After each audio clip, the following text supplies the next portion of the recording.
tarde, meus irmãos. É uma imensa alegria estarmos reunidos nesta tarde de domingo para que juntos possamos fazer uma singela reflexão em torno de um tema tão profundo e que nos leva a muitas reflexões, muitos entendimentos, mas não temos a pretensão de tudo falar sobre, de tudo ouvir sobre, de tudo saber.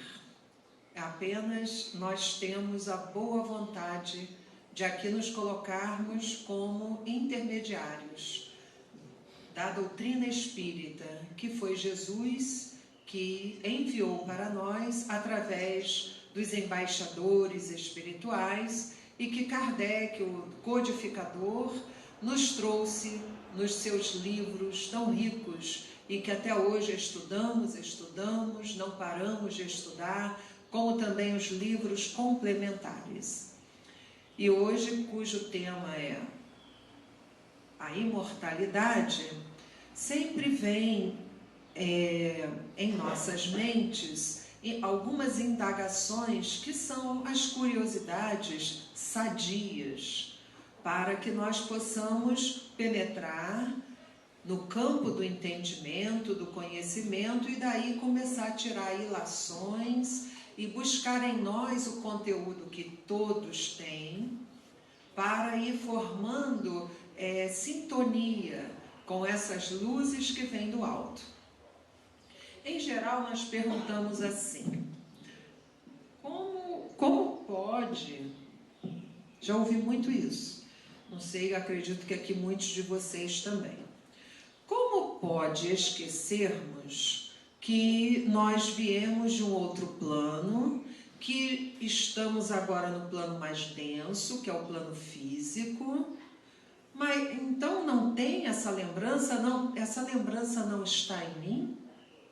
Por que nós esquecemos? Porque tem pessoas que não trazem a menor condição de entendimento desse fato, já que é um fato, um acontecido.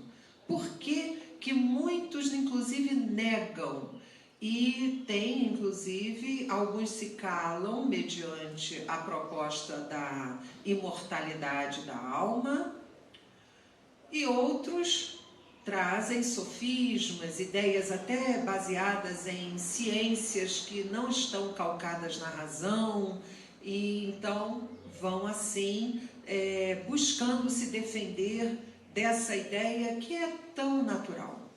Natural porque vem da natureza, que é Deus, porque Deus é o Criador de tudo. Então é uma lei que vem de Deus, então é uma lei natural. Por que será, já que é tão natural, por que tantas dificuldades? Por que tantas pessoas não compreendem, não aceitam?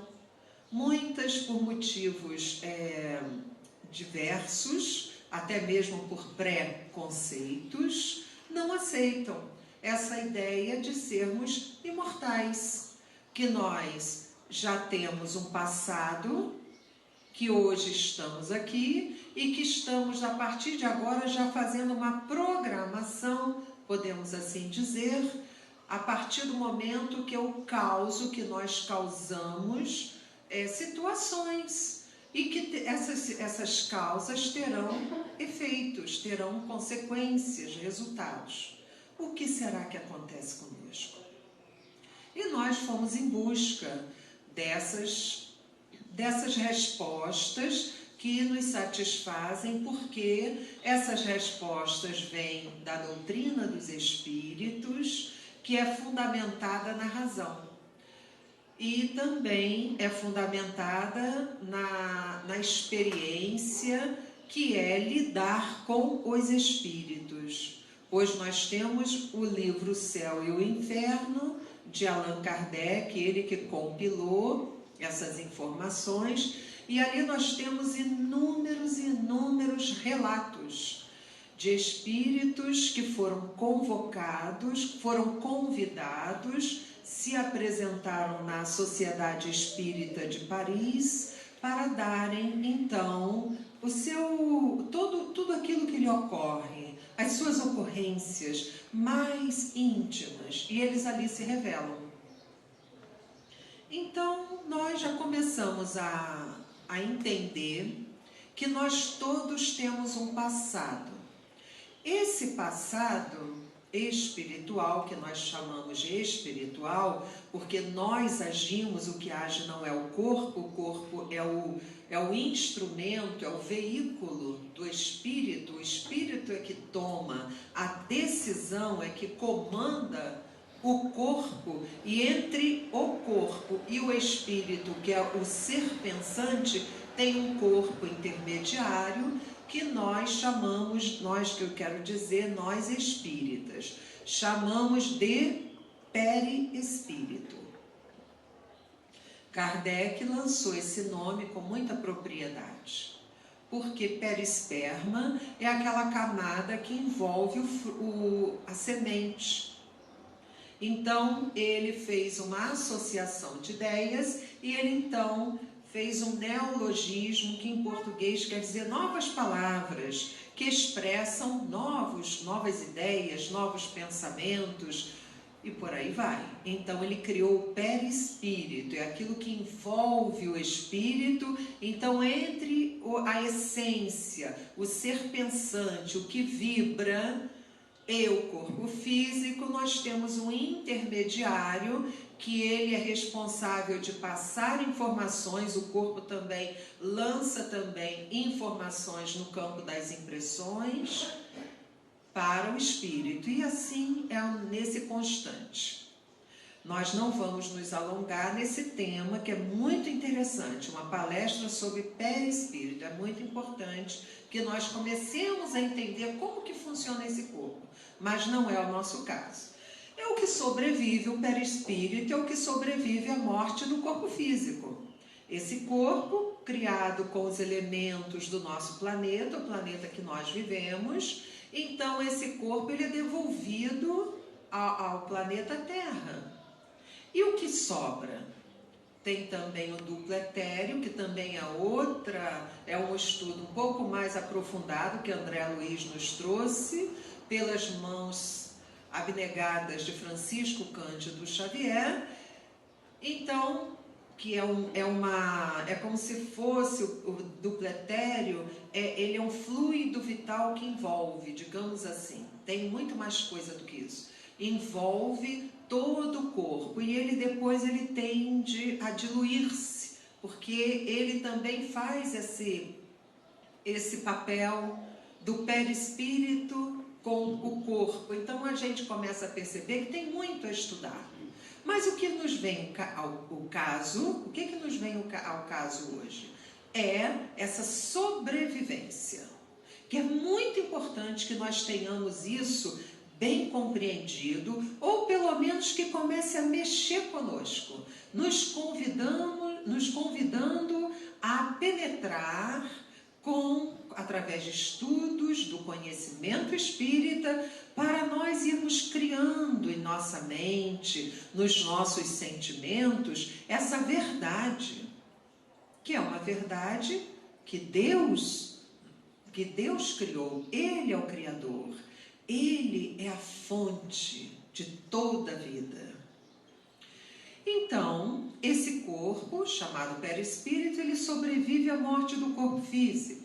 O espírito é o ser pensante, e ele envolve o espírito, sempre com o espírito. Muito bem. Então, por aí nós já começamos a entender que nós somos imortais e nós temos uma individualidade. Se alguém desencarna e esse alguém se apresenta a qualquer um de nós, pode ser através da materialização, pode ser através do campo da clarividência, que é possível ele se fazer presente e algum médium que tem essa faculdade conseguir vê-lo. Ele vai se apresentar como? De acordo com a aparência da última encarnação. E o que faz ele ter essa aparência? O perispírito. O perispírito é que traz essa conformação da última encarnação. Pode ser de outra? Pode. Pode, mas não vem ao caso. Se ele quer se apresentar a alguém que ele conhece na última existência, ele não vai se apresentar como ele foi há um milênio atrás. Ele vai se apresentar como ele foi na última, porque ele quer, o interesse dele é ser reconhecido. Então, daí nós já começamos a entender essa aproximação que muitas vezes ocorre. Isso é muito comum. Muitas das vezes nós ouvimos amigos, pessoas conhecidas falarem assim: não é que eu sonhei com o meu filho? Não é que eu tive contato com uma mãe, com um pai, com um tio, com um amigo? Como? Eu o vi. Aí conta, relata, muitos são detalhistas porque lembram-se, foi permitido que trouxessem para o cérebro físico essas lembranças. Então contam com riqueza de detalhes. E aquilo traz um conforto ao coração daquele que tem tanta saudade. Quantas vezes um ente tão amado, cuja programação reencarnatória já era previsto o desencarne naquele período. Mas nós, como não temos ainda essa, digamos assim, essa amplitude de entendimento, o que acontece? Nós sofremos, muitos se desesperam, e o ser que está, o ente amado que está do outro lado da vida, que está dividido por uma cortina vibratória, que muitas vezes está bem próximo, mas a cortina vibratória não permite que nós o vejamos. O que acontece? Ele sofre, porque nos vê sofrer, porque nós gritamos, nós choramos, nós chamamos, nós falamos: Deus, por que o Senhor fez isso comigo? Ou seja, não aceitamos. Então, por vários motivos, é importante nós sabermos disso. Porque quando nós amamos, tudo que nós queremos é que esse a quem amamos, ou essa a quem amamos, não sofra. A gente não precisa ter essa pessoa do nosso lado colado. Não há necessidade. Se de fato for um amor mais sublimado. Se for um amor mais sublimado, o que uma mãe faz? Ele foi morar em outro país, mas o que importa é que ele está feliz, é que ele está progredindo. É claro que toda mãe quer o seu filhinho, a sua filha ao lado, mas foi uma decisão tomada. Então o que a gente mais deseja? Que esteja bem, progredindo, em segurança, no campo da carne. Quando vai para o plano espiritual, é bem semelhante a situação. Porque nós não mais, entre aspas, esse não mais, ou vemos ou havemos, então nós temos que ter resolvido essa questão. É importante que o nosso sentimento, ou melhor, refazendo, é importante que o conhecimento adquirido passe a ser sentimento. Por quê? Quando passa a ser sentimento, aquilo se torna verdade em nós. Mas é preciso ter isso com um conhecimento bem sedimentado na razão, bem concluído, nada de dúvida, porque se tem dúvida, não aceita. Kardec, o nosso codificador, falou: tudo passe pelo crivo de sua razão. Aquilo que não passar, deixe, não aceite, ou seja, por agora. Às vezes a gente não aceita porque não tem uma maturidade do senso moral, que é muito comum em todos nós. Então nós, o que a gente faz? A gente não aceita. Mas quem sabe lá na frente vem, como o pessoal chama de insight, né? Vem aquela absorção inspirada do mais alto e a gente fala: ai meu Deus, agora que eu estou entendendo. Agora que eu estou compreendendo melhor aquilo que eu entendi, que eu estudei, que eu li, ou que alguém falou, agora está fazendo sentido. Quantas coisas, quantos aconselhamentos, orientações recebemos de nossos pais, primeiros educadores, que nos falam muitas coisas em relação à vida. E nós, pela nossa imaturidade, inúmeras vezes isso acontece com muitos, não com todos, é claro, Não é nada disso, você não sabe nada. Aí conforme nós vamos amadurecendo, que é natural, aí a gente fala assim, não é que minha mãe tinha razão? Não é aquilo que meu pai falou? Por quê? Porque nós vamos amadurecendo. Aí quando fica maduro, aí absorve. Isso acontece também com as ideias, com os conceitos espiritualizantes. O próprio Evangelho de Jesus até hoje estamos estudando. E ainda temos inúmeras dúvidas. Inúmeras dúvidas. A gente percebe que ali tem verdade. A gente percebe que ali é real. Aquilo ali é o caminho. É a verdade e é a vida. Nós já entendemos isso. Mas nós ficamos como se fôssemos em torno da luz, vislumbrando a beleza. Sabemos daquela lindeza que ali está embutido, que está inserido, que é o Evangelho do nosso Mestre. Mas muitas das vezes nós temos uma certa dificuldade de absorver a luz e pô-lo em prática. Não tem problema, tenhamos paciência conosco mesmo. Um dia nós vamos pôr em prática pelo menos alguns aspectos e vamos perceber que bom que eu consegui. Isso será uma satisfação íntima, porque vai ser um alimento para o espírito. Muitas das vezes nós pensamos assim, não, isso eu não quero saber, isso não resolve a minha vida financeira, isso não me interessa, porque isso não resolve aquele problema que eu tenho no meu trabalho, no meu lar, etc. e tal. É um engano. Porque muitas das vezes, quando nós damos um refrigério mental e nos permitimos deixar vir a luz e penetrar em nós, isso exige uma certa disciplina mental. Disciplina. Embora algumas pessoas já me revelaram que acontece no momento que menos esperam. É como se de repente, agora... É como se nada, entre aspas, porque nada é substância alguma, então nada não existe, mas eles usam esse termo. É como se nada fosse coerente naquele momento de eu receber aquela resposta. E recebeu. Aí a pessoa chega a respirar diferente. Mas nós, a maioria de nós, precisamos nos adequar para termos sintonia.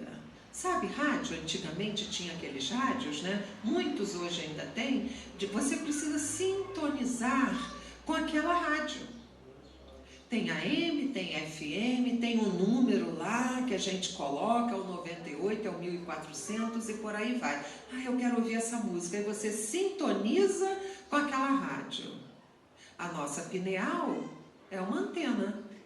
Todos temos a pineal. Que até algum tempo atrás, a nossa medicina, que está muito mais avançada, graças a Deus, eles nem ligavam para a pineal. Hoje eles já começam a entender que a pineal acende. Por causa da ressonância magnética, eles entenderam que ela acende em determinados momentos de prece, quando nós entramos em oração. Então ela não está morta, ela tem ali a sua função. Aí começam agora a estudar, está uma maravilha o estudo da pineal, que essa antena é como uma parabólica. Cada um tem a sua, digamos assim, a sua condição. Nem todos têm a mesma de outras pessoas. Dos médiuns ostensivos, por exemplo, que eles estão com essa parabólica aberta em vários sentidos. Outros são menos, mas tem também, porque médiuns todos somos, porque somos espíritos, então não tem como dizer que não somos. É claro que nós captamos também. Decodificamos de outra maneira, mas decodificamos. Às vezes através de um sentimento, ou uma emoção, uma impressão, e por aí vai. Outros escutam lá dentro da cabeça, fora da cabeça, outros escrevem, outros emprestam o órgão fonador, e o espírito que ali está se revela pela voz. Outros cedem ectoplasmas, e aí os espíritos também utilizam para vários motivos, geralmente para a cura.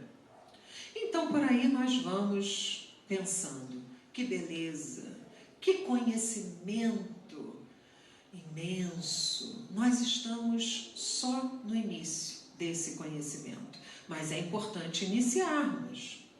Então, voltando ao nosso questionamento, por quê? Se nós estamos aqui, mas já estivemos no plano da carne várias e várias e várias e várias vezes, uma conta interminável, já voltamos para o plano espiritual, já retornamos para cá, isso já várias vezes, inúmeras, ou seja, já tivemos inúmeras encarnações. Então, ora, estamos encarnados, passamos pelo período intermissivo, que é esse período que nós chamamos de errante, na erraticidade, ou no plano espiritual, e reencarnamos de novo. Tudo isso tem um planejamento, tem uma ordem, tem uma organização. Não é um acaso que resolve, porque senão o acaso seria inteligente. Que nem tem a música dos Titãs, né? Que o acaso é muito inteligente. Eles têm, assim, tiveram uma boa inspiração. Então, nós começamos a vislumbrar a verdade, mas ela está se iniciando para nós. Que bom, porque temos a Jesus. E Ele não nos disse que enviaria um outro Consolador, porque Ele é o Consolador. Mas Ele falou, enviarei outro Consolador, que ficará convosco até o final dos tempos. Nossa, Jesus não mente, não é? Jesus não mente. Ele, quando abria a sua boca santa, era para emitir palavras de vida eterna.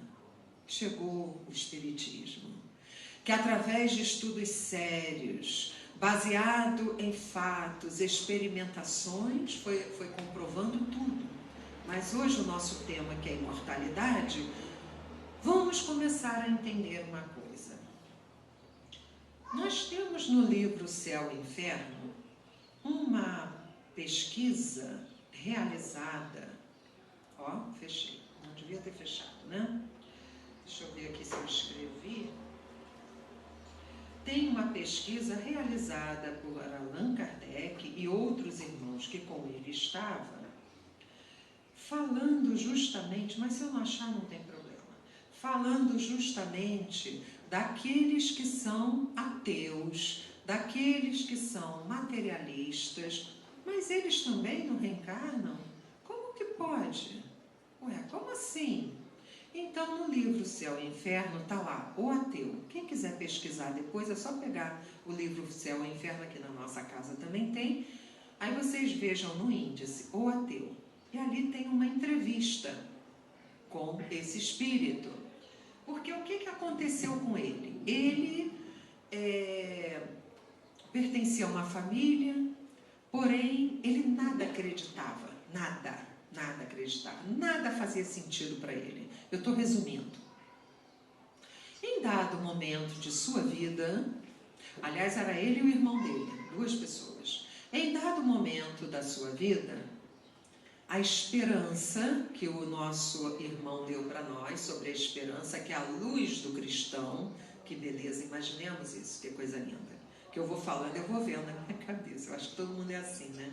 É a luz do cristão, é aquilo que ilumina os nossos passos, é a esperança. Ele perdeu essa luz, ou melhor, ele não perdeu, porque ele é um filho de Deus, a palavra está equivocada.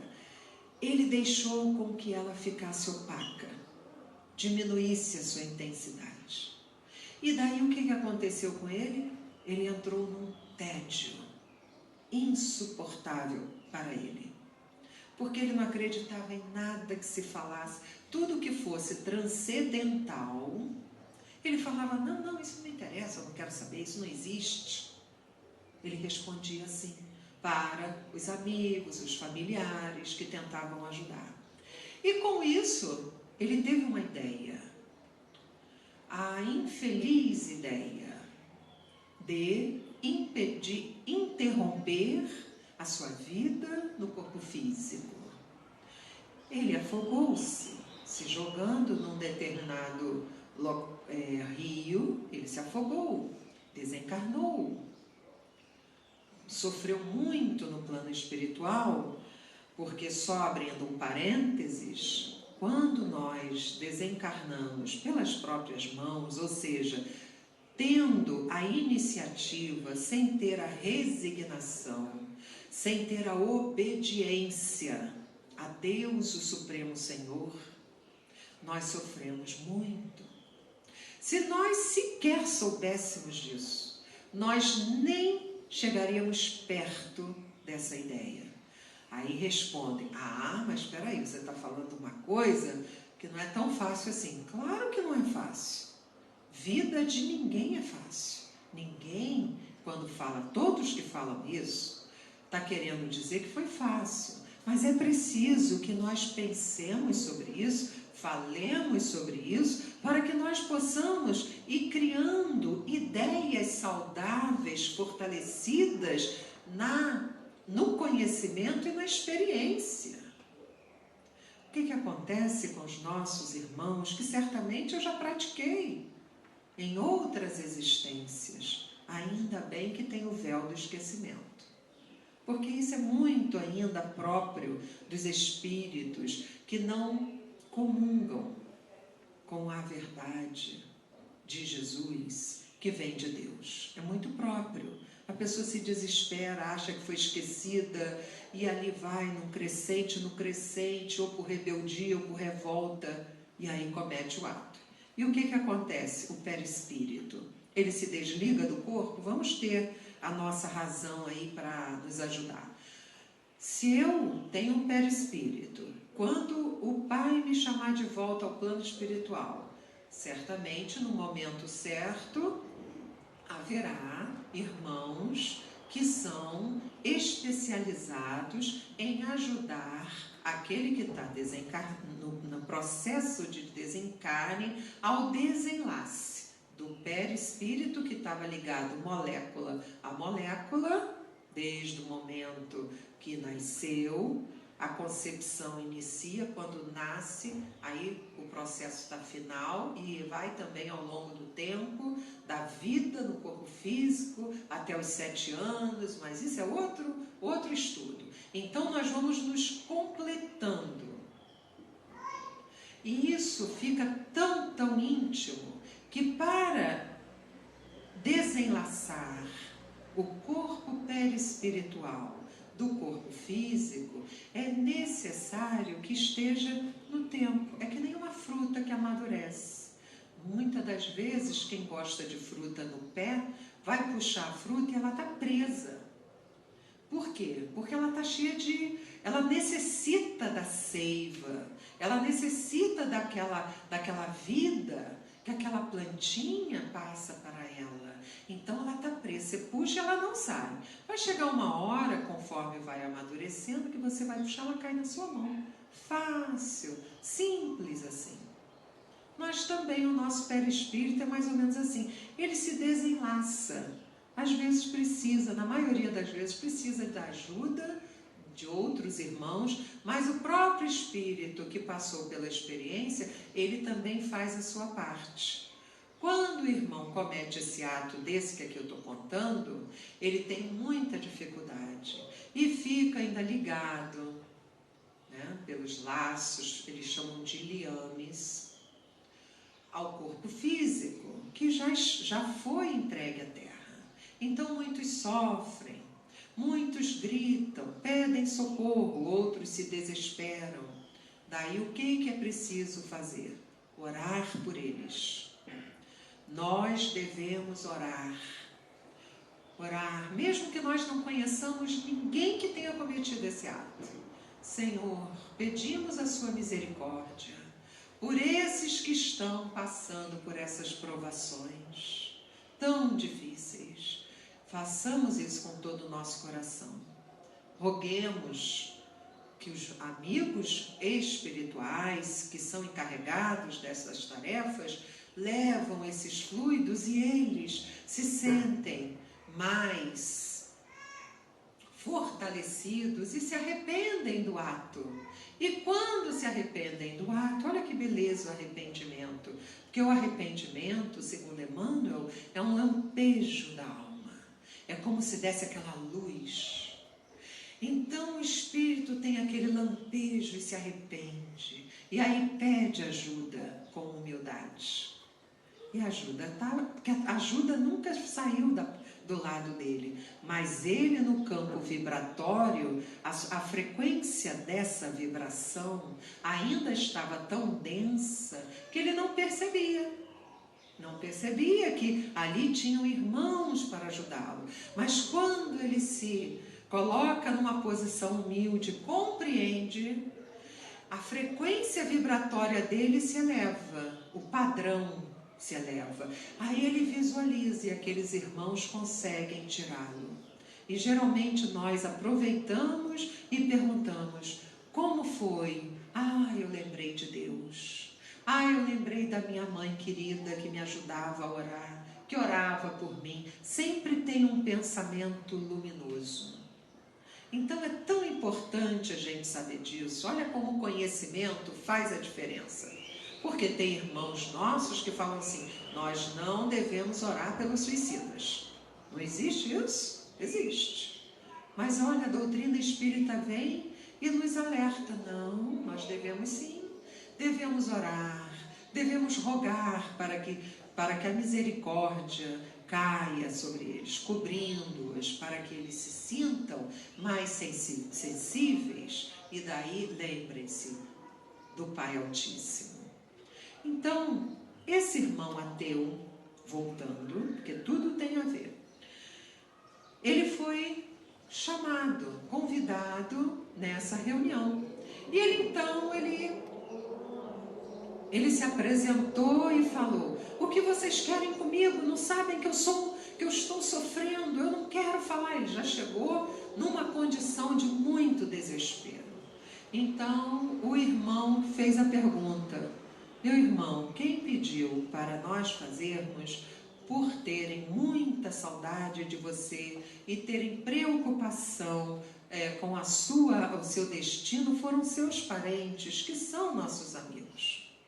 Então nós aqui estamos pedindo a você que se acalme, porque iremos fazer uma prece e você irá sentir um grande benefício vindo dessas vibrações que irão te ajudar da prece. Então ele disse assim: não precisa, não façam isso. Ele estava ainda no estado de rebeldia, de não aceitação. E ele então falou: não precisa, eu não quero que faça isso, porque eu não quero pensar sobre isso, eu não quero pensar nele. E nele era Deus, ele não queria falar a palavra. Aí o irmão falou assim: mas você perceba que você, aí perguntou a ele: mas por que você tomou essa atitude? Essa foi a pergunta. É que eu não abri aqui, então eu estou tentando lembrar. Aí o Espírito respondeu para ele: porque em outra encarnação, olha como a memória dele voltou na anterior, não naquela que ele a última, mas na penúltima. Ele falou: eu fui muito cruel, e quando eu reencarnei, eu levei comigo como que um castigo para mim mesmo. Ele mesmo se castigou de não lembrar que eu tenho outras existências. Ele mesmo condicionou. Olha a força da mente, como é importante nós trabalharmos a nossa mente. Ele condicionou-se a não acreditar mais naquilo. Ele renasceu, ele reencarnou, mas ele como que se programou. Olha quem está no céu e inferno, gente, só ir lá. Ele se programou a não lembrar de nada que fizesse ele entender que ele teria outra, que já teria outras existências. Então qualquer ideia que viesse a ele, eu não quero saber, eu sou cético. Ele mesmo falava: eu sou cético, não aceito isso. Aí o irmão que estava encarnado e fazendo as perguntas falou para ele assim: mas você teve uma outra existência e você negou. Ele falou: eu neguei tudo que se referia à divindade, não é, a Deus, tudo que se referia ao compromisso com o bem. eu não quis saber de nada. Eu não fiz mal, não, mas também não fiz bem. Bom, aí já entrou aí num processo difícil, que a reencarnação é a grande oportunidade que temos de reajuste com a lei de Deus, que é justiça, amor e caridade. É a lei de Deus. Então, perguntaram para ele: meu irmão, aceite a nossa prece. Aí falaram com ele com tanta docilidade, e ele então falou: então orem por mim. Ele acabou sendo convencido pela singeleza das pessoas que estavam de boa vontade querendo ajudá-lo. E fizeram a prece. Quando fizeram a prece, ele ficou mais sensível e ele falou assim: continuem orando por mim. Aí o irmão que estava dialogando falou assim: o que devemos falar para os seus parentes para que eles saibam alguma mensagem que você tenha dito para eles? Aí ele respondeu: é muito difícil, aqueles infelizes, ele tratava assim, os infelizes que eram aqueles que estavam na carne. Aí ele fez uma psicografia, e na psicografia que ele fez, contando alguma coisa, revelando, ele usou uma palavra muito interessante nós termos isso como conhecimento, chamada panaceia. Era uma palavra que ele usava quando encarnado. Panaceia é quando há um abrandamento divino, mais ou menos isso, das dores que estamos ultrapassando. Ele usava muito: isso é panaceia, isso é panaceia. Ele usava essa palavra. Era uma palavra que não era muito comum, mas ele usava. Então, no texto que ele deixou psicográfico, foi entregue a um dos familiares. Aí o familiar que leu, ele falou assim: mas ele está diferente, ele está mais brando, mas tem uma coisa aqui que me deu a certeza que é ele mesmo, que é essa palavra, panaceia. Isso é um fato.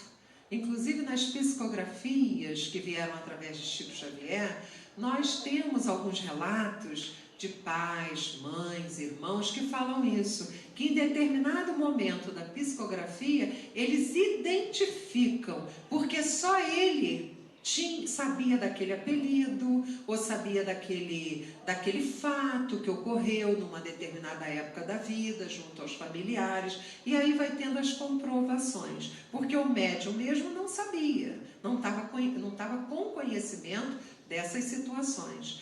Então é muito interessante.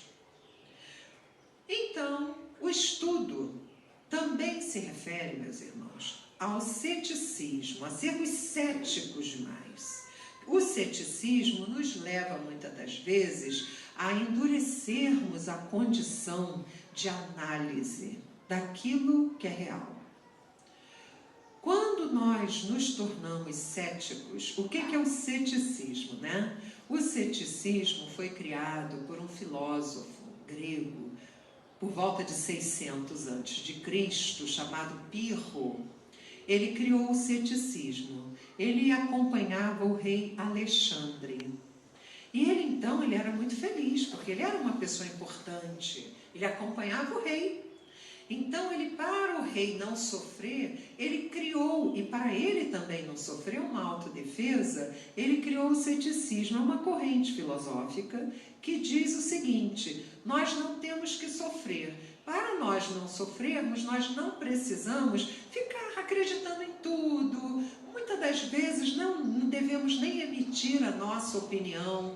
Sabe aquelas pessoas que ficam frias diante das coisas, que às vezes você está interessado, ou você conversa, ou você mostra, a pessoa olha, então tá, e não se interessa, não emite nenhuma opinião. É como se bloqueasse aquilo. Esse é o cético. É um padrão de mente que busca se defender da verdade. E ele então falou, dentro do estudo, que isso veio, essa corrente filosófica, ela foi atravessando as eras. E hoje temos muitos assim. E o cético, com o tempo, ele acaba se tornando um tanto arrogante. A luz da esperança começa a ter dificuldade de se manter viva, porque vai esfriando. nada o impulsiona, nada o move. Então nós começamos a adotar outras posturas, começamos a... Deus não existe, nada disso, porque acha que vai se sensibilizar e com isso vai sofrer, e como não querem sofrer, começam a negar tudo.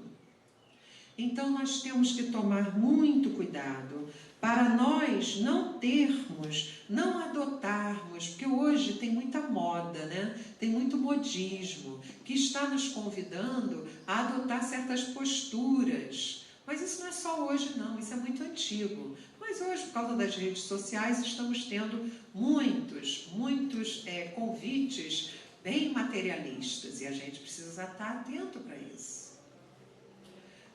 Então, seguindo essa ideia, há também outras situações. Muitas das vezes nós fomos adestrados, permitimos isso, por conceitos arbitrários. Conceitos arbitrários são aqueles que não têm fundamento lógico. Você age pela sua vontade, mas não está baseado em lógica, em nada.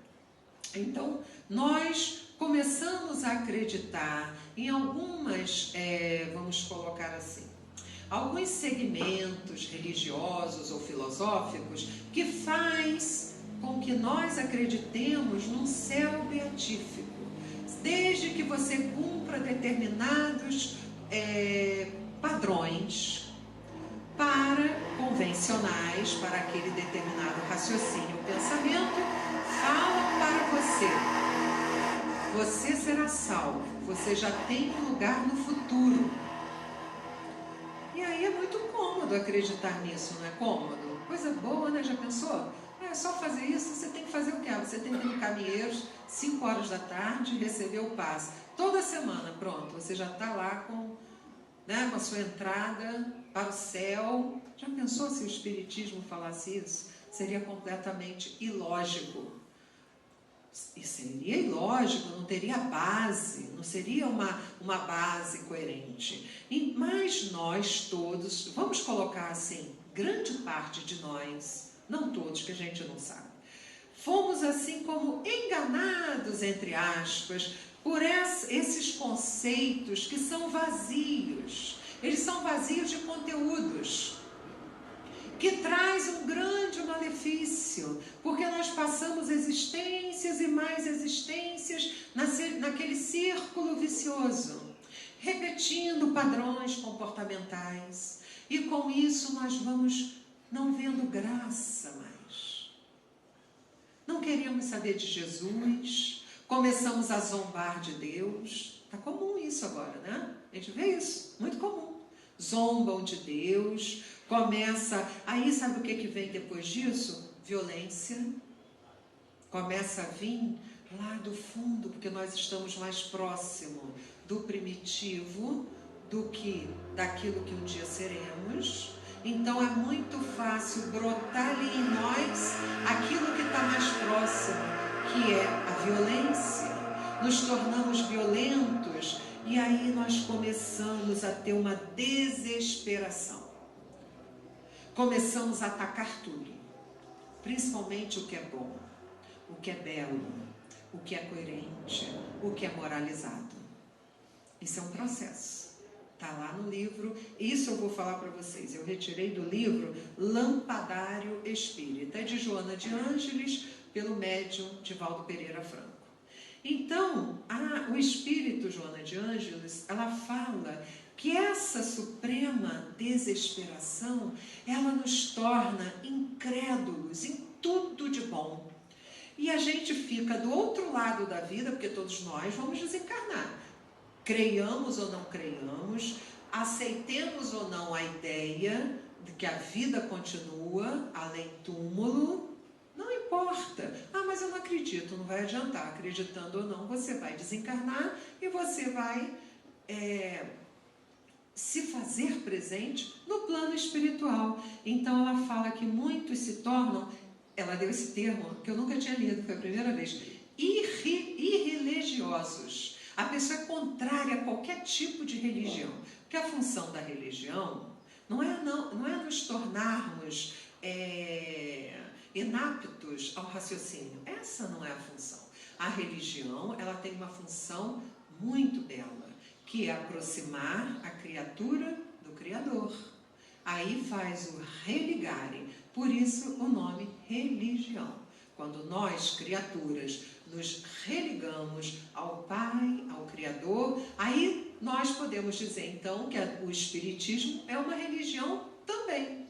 Por quê? Porque ele traz a consequência moral para o espírito encarnado ou desencarnado que começa a se interessar por esses princípios. Então nós voltamos à carne, reencarnamos, renascemos, indiferentes, somos muito críticos a todas as obrigações espirituais. E que bobagem! Para quê? Aproveita a vida, vai curtir.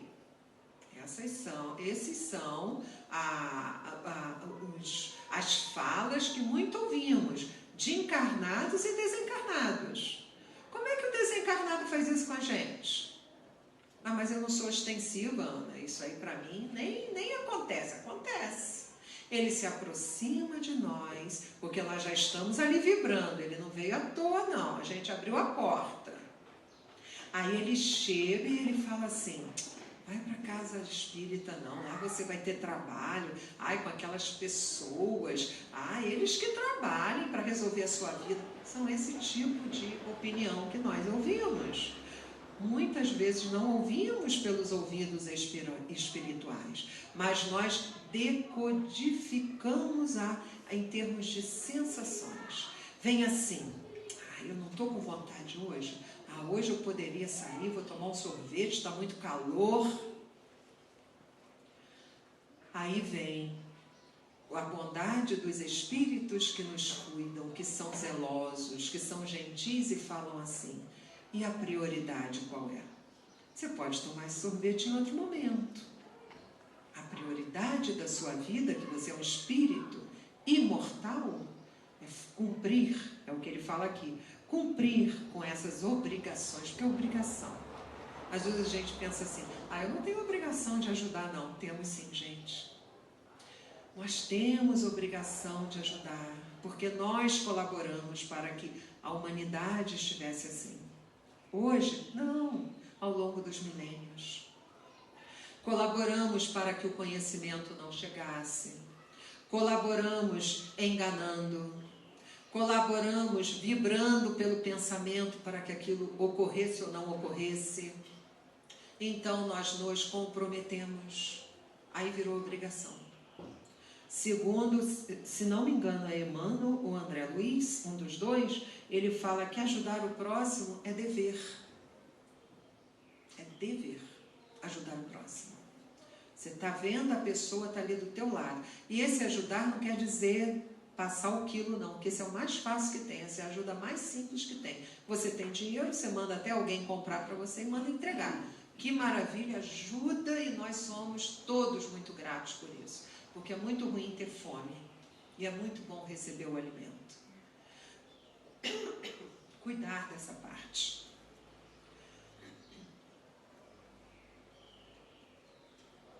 Mas vai muito além. Como? Às vezes a pessoa está do nosso lado. E essa pessoa, ela tem tudo. Ela não precisa de nada material. Mas ela está carente de uma instrução, de um esclarecimento, de uma esperança. E é aí que Jesus conta conosco. É aí que ele olha, ele pousa o seu olhar sobre nós. E nós então sentimos aquela vontade de falar alguma coisa, de trazer alguma coisa àquele coração sofrido. Não importa se é um ateu, materialista, é nosso irmão. Nós todos talvez já tenhamos passado por aquilo. Alguém teve piedade e tentou modificar a nós através da sua palavra cheia de luz, cheia de amor, porque a palavra tem magnetismo. Quando nós falamos algo para alguém, ela vai com aquele magnetismo. Porque o sentimento, ele é forte demais. O que nos aproxima das pessoas que amamos? O nosso sentimento. Não é a razão. A razão, ela tem que ser banhada pelo sentimento para que nós possamos agir no bem. Porque se for só razão, você vai até concordar com pessoas que ganham, financeiramente falando, dinheiro ilicitamente. Porque ele vai demonstrar um monte de razão. Não, mas eu não estou fazendo nada, eu estou vendendo aquilo que eu mesmo corro atrás e tal. Você fala, realmente tem lógica. Há uma razão, mas o sentimento da fraternidade não está banhando esse critério racional. Então, nós começamos a lembrar das leis cósmicas, que são as leis divinas. Cosmo é uma palavra contrária a caos. Sempre que a gente escuta essa palavra, a gente só pensa em universo, né? Cosmo é uma palavra antônima, contrária, oposta a caos. Então, quando a gente fala leis divinas ou cósmicas, são aquelas leis que elas são perfeitas. Elas são inexoráveis, não tem como mudá-las, porque elas tudo levam à ordem, tudo levam à grande organização. Então, quando nós começamos a entender que essas leis levam tudo e todos ao progresso, e que elas são incontroláveis, ou seja, não tem como a gente pegar e controlar, eu vou segurar a lei, não tem como. Não tem como. Eu não acredito na lei da reencarnação. Sinto muito. É lamentável. Comece a pensar sobre isso. Comece a ouvir, a ler. Você não é obrigada a acreditar. Tudo bem, você tem o seu livre-arbítrio. Mas comece a pensar. Chegamos na hora. A gente está num período da nossa humanidade, da humanidade, porque nós precisamos nos humanizar, de começarmos a refletir, a conversar sobre isso. Por que não? Por que não conversar um pouquinho sobre isso? Em algum momento do dia. Não, vamos falar sobre política, sobre futebol. Também, tudo isso faz parte, é normal, a gente conversa. Mas vamos falar sobre questões que transcendem o tempo, porque isso é transcender. Então, nós precisamos lembrar que muitos espíritos foram incumbidos por Jesus, que tem só de planeta Terra 400 bilhões de anos, só de planeta Terra. Então, a gente não consegue nem entender a evolução de um espírito purificado, porque está além de qualquer número em termos de tempo, da vibração tempo, digamos assim. Mas vamos pensar assim, Jesus, ele enviou vários e vários espíritos a todos os lugares do planeta, em todas as épocas. Hoje está comum falar assim, mas aquele povo não conheceu Jesus, não. Ele não é obrigado. Peraí, vamos raciocinar. Ele pode não ter conhecido Jesus, mas ele conheceu Krishna. Krishna, um grande espírito. É só botar lá no Google, quem não sabe, um grande espírito. Ele curava, sabia que Krishna curava com as mãos? Espírito avançadíssimo. Ele veio para ajudar aquela população, respeitando a cultura local daquela região. Ele mandou Lao Tse, a China, também com princípios espiritualizantes. Ele falava da reencarnação, não usando esse nome, mas ele falava da natureza corporal e da natureza espiritual ou imaterial. Ele, Lao Tse, há milhares de anos atrás, enviado por Jesus, ele então falava da justiça, do amor e da caridade. Krishna também ensinava. Estou falando aqui dos grandes. Buda, que é o Sakyamuni, ele era um príncipe. Sabiam que Buda era um príncipe? Ele era um príncipe. Até o dia que ele quis conhecer o que estava além do castelo, porque ele foi criado naquele castelo, onde era cercado por muros belíssimos, tinha tudo. Aí ele quis conhecer o que tinha. Quando ele conheceu a miséria do povo, ele se sensibilizou, ele viu pessoas doentes largadas pelas calçadas. Ele falou, peraí, o que eu estou fazendo lá? Eu tenho que estar aqui trabalhando. E aí começa esse príncipe chamado Sakyamuni. Ele foi se transformando em Buda, que é um estado espiritual dentro da religião, do conhecimento deles, falando assim. Então tivemos vários e vários e vários. E aqui tem algumas falas deles. Tivemos Sócrates e Platão. Sócrates, que conhecido como precursor da doutrina espírita. No Evangelho segundo o Espiritismo, logo no início está lá, precursores da doutrina espírita, Sócrates e Platão. Porque Sócrates não escreveu nada, Platão escreveu. Tivemos, meus irmãos, muitos, mais próximos a nós, Allan Kardec, Chico Xavier, Madre Teresa de Calcutá, Irmã Dulce, etc, etc, etc, etc. Muitos enviados em todo o planeta Terra. Ah, mas não é cristão. Gente, precisa ter o carinho? Não precisa. Basta que passe a mensagem. Todos falavam a mesma coisa. Porém, com conteúdo cultural diferente em outra época, milhares de anos atrás. Mas o conteúdo era aquele. Era o amar ao próximo, amar a Deus. Era amar a si mesmo, respeitando a si mesmo. Então aqui nós já estamos finalizando, lembrando que nós estamos adentrando o mês de dezembro, o mês que se comemora a vinda do maior deles, que é Jesus. Jesus, o governador da terra, ele se corporificou através do nascimento pela sua mãe querida, Mãe Santíssima, Santíssima, porque ela fazia curas na época, e aqueles que sofriam começaram a chamar de Santíssima. Por isso ela é chamada de Mãe Santíssima, desde aquela época.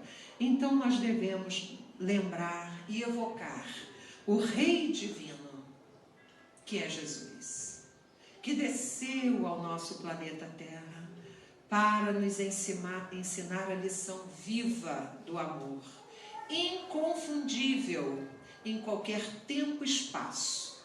Pode ser na Terra, em Marte, em Júpiter, qualquer planeta de qualquer esfera. Se você amar, você estará dentro dos padrões do cosmo divino. Então nós devemos, meus irmãos, lembrar de Jesus nesse Natal, pedir as suas forças magnânimas, como o nosso irmão aqui usou esse termo belo, pedir aos seus embaixadores para que ajude a toda a humanidade do planeta Terra, para que haja luz no caminho do viajante, para que o filho órfão tenha um pai, uma mãe, para que aquele que está com sua mente em desalinho receba a verdade através da caridade dos bons amigos espirituais. Tenhamos isso, essa prática em nossos corações e vamos buscar a semelhança dele, socorrer. Nós não somos Jesus, que eu já ouvi isso, mas Jesus era Jesus. Isso é uma falsa, isso é sofisma. Isso não é real. Mas Jesus é o guia e modelo. E se é por ele que eu vou me guiar? Se é ele que é o modelo de ser humano, que ele mostrou só um aspecto dele, porque ele é muito mais, ele mostrou um aspecto, é através dele que nós vamos avançando. Então devemos sim, meus irmãos, seguir adiante. Não devemos dar chance ao mal. Ao mal é a ausência do bem. Perder tempo com certos assuntos que não vão nos levar a nada. Perder tempo com certos programas tóxicos, que está aí demais nos programas da internet, dos televisores, e por aí vai. Vamos honrar